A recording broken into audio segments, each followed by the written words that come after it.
Hello, Pewter people. Scott Reynolds here with another Pewter Pulse. One of the more popular players in Buccaneers history never actually played it down in Tampa Bay this year. I'm talking about Tampa area native Desmond Watson, the heaviest player in NFL history who signed with the Bucs after a limited playing career in the University of Florida. I'd say one of the most popular players in Bucs history because holy smokes, you should see the web traffic numbers and the video view numbers that we've gotten covering Watson during his brief time in Tampa Bay. The Bucs cut Watson after training camp and then signed him to the practice squad for a few weeks and then released him. So is Tampa Bay done with Desmond Watson for good? I'll reveal that news after I remind you hit the thumbs up button on this video and give it a like. Also leave a comment. Love reading your comments, and doing those two things helps us with the YouTube algorithm, gets us in front of more awesome Bucs fans like you with their videos. Make sure you head over to Pewter Report TV, our YouTube channel. Hit subscribe. We're on the way to 22,000 subscribers. Thanks to you. All right, Desmond Watson signed with the Buccaneers after the 2025 NFL Draft, weighing 449 pounds. That's down from his listed weight at his pro day at Florida at 464 pounds. But Watson never really lost enough weight for Tampa Bay to take him seriously. But despite that, the Buccaneer fan base was captivated by the thought of Desmond Watson lining up next to Vita Vea along the defensive line, yet that never happened. So are the Bucs done with Desmond Watson, who captured the interest of the Tampa Bay fan base and the NFL world in general this summer, or will he get another chance to make the team in 2026? Here's what I know. Desmond Watson reportedly got down to 437 pounds at some point in the 2025 offseason, but the Bucs had him officially listed at 449 pounds on their website in the spring. After participating in the minicamp and the OTAs, the Bucs shocked everyone when they placed him on the NFI list, the non-football illness list, due to Watson's obesity. And they didn't allow him to practice with the team during training camp, nor did he play in any of the preseason games. The reason? Well, Watson didn't meet the team's weight goal, which was never really made public. So while the Bucs were practicing, Watson was trying to get in better shape by doing some conditioning on a daily basis.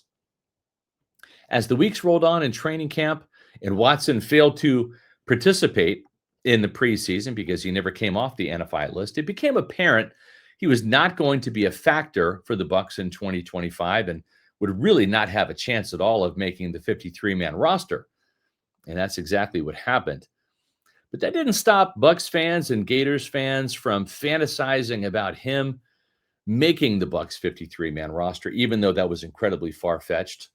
Watson was never truly a starter at Florida and enrolled out of Armwood High School, weighing 380 pounds and then proceeding to gain about 80 more pounds in college, going the wrong way. Despite the best efforts of the Florida nutrition staff, Watson went in the wrong direction in college with his weight. That prevented him from having even more of a role on defense for the Gators than that of just a run-stuffing specialist. Still, fans latched on to the idea that Watson was something that he wasn't, a real force at defensive tackle. Instead, he was just a big 400-plus pound football player with a real weight problem. The Bucs did him a favor in signing him to their offseason roster in hopes that he would commit to getting his weight under control over the summer and that his true athleticism could be tapped into at that point in time. And Watson had even mentioned that his role model was Vita Vea, a big 347-pound defensive tackle in Tampa Bay, the two-time Pro Bowler. Tried to help Watson with some tips and advice. It just didn't take hold. Instead, Watson's eating disorder prevented him from truly getting his weight where it needed to be. He never lost the required weight, which was believed to be a weigh-in of around 400 pounds for him to practice and participate in training camp. So it was no surprise that he was released and the roster cut downs at the end of the preseason. Yet the Bucs gave Watson one more chance to lose some weight, and he came close. He was signed to the practice squad following a tryout on September 23rd, a month after he was released by Tampa Bay after the preseason. Watson helped the Bucs in practice by playing the role of 350-pound defensive tackle Jordan Davis of the Eagles in practice prior to week 4. His signing the week of the Eagles game created some excitement that he may be activated to help Vita Vea stop Philadelphia's tush push, but that never really happened. He never made it to the active roster and stayed on the practice squad for a couple of weeks. The Buccaneers released Desmond Watson from the practice squad on November 11th, about 3 weeks after the team had signed him to the practice squad. After seeing Davis in pads, the team decided he was simply too big and not mobile enough to do anything but be a situational football player, an A-gap run stuffer. In Todd Bowles' defense, they need more than just that.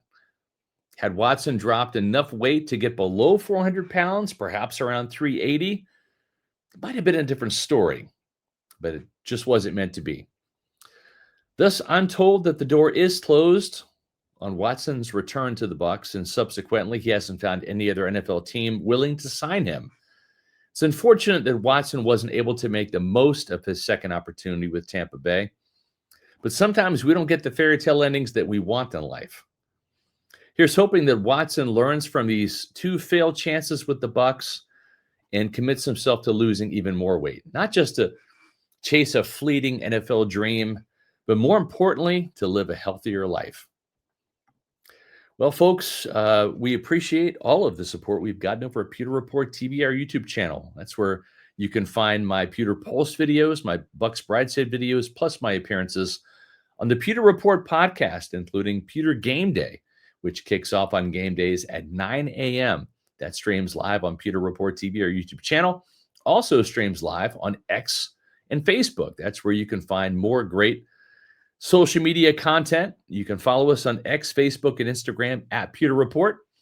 And please visit pewterreport.com for breaking news, inside scoop, game coverage, expert analysis, and all of the free agency and draft coverage you're going to need as the Buccaneers roll into the offseason. We're not quite done yet, though. The Bucs are making a playoff push. Maybe they'll get there with a few more wins. Tampa Bay still leads in the NFC South, and that's a good thing. Got a couple of columns I want you to check out on pewterreport.com. My SR's Fab 5 column hits every Friday morning. I've got my 2-point conversion column. It's my post-game column after every Bucs game, win or lose. And then on Mondays, it's the Bucs mailbag presented by Immuni Financial.